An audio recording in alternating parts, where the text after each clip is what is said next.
What's up, everybody? I am here with the Daiwa Zillion rods, this being the first spinning rod that I've had my hands on in the shop here anyway. Got one of my own reels on here with some lines so we can bend it over here on the wall behind us.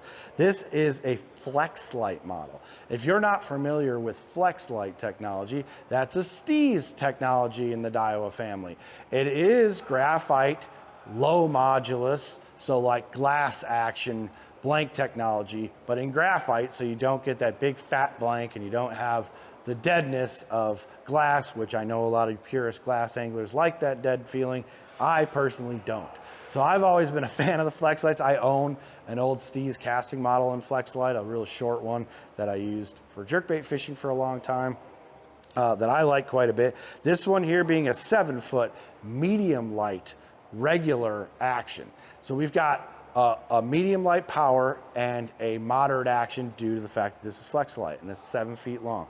Obviously the big thing sticking out here is going to be that monocoque handle that's on here. Monocoque technology has been around a little while now in the rod world. Shimano obviously popularized it here in the domestic market and in the US first with the X-Brides and the Zodius rods now. Obviously Poison Adrena I believe came first in it. Don't quote me on that, but whatever it is, Shimano's been doing it for a long time. I know Daiwa's had it for a long time as well in the Japanese domestic market. I believe the rod series is the Blazon that's been around a long time now. There's also some other species rods that they had this technology in as well.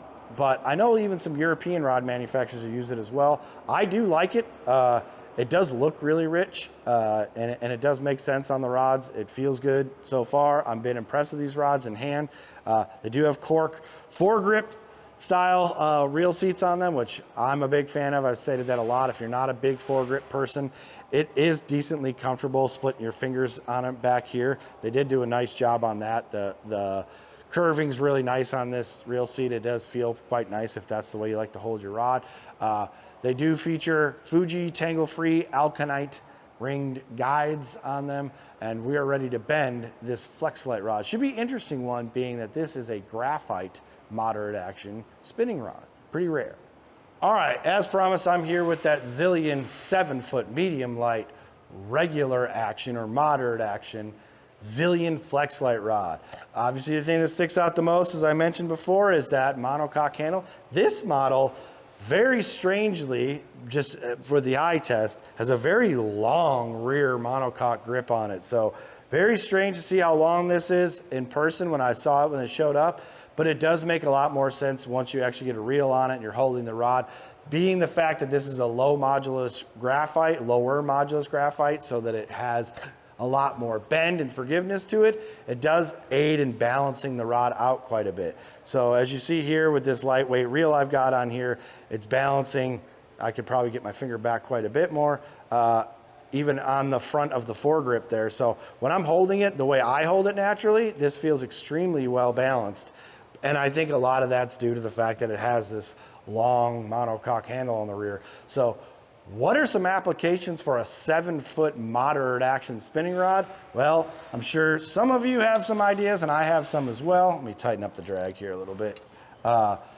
Obviously, right away when a lot of of us anglers here at Omnia saw the rod the first time, we said to ourselves, this must be for like treble hook baits with a spinning rod.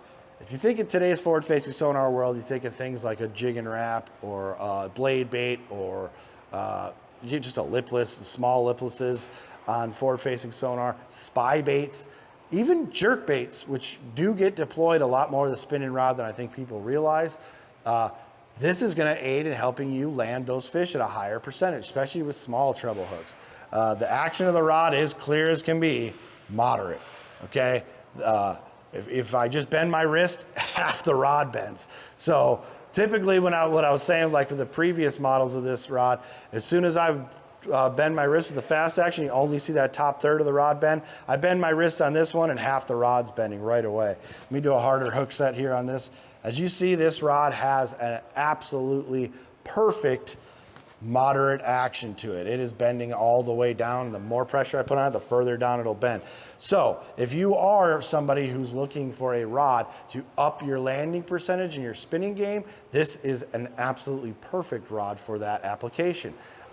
So treble hook baits on forward-facing sonar, or let's face it, if you're not a forward-facing sonar angler, just a bank fisherman or anything like that, with treble hook baits, and you like to deploy them with a spinning rod, this is the rod for you.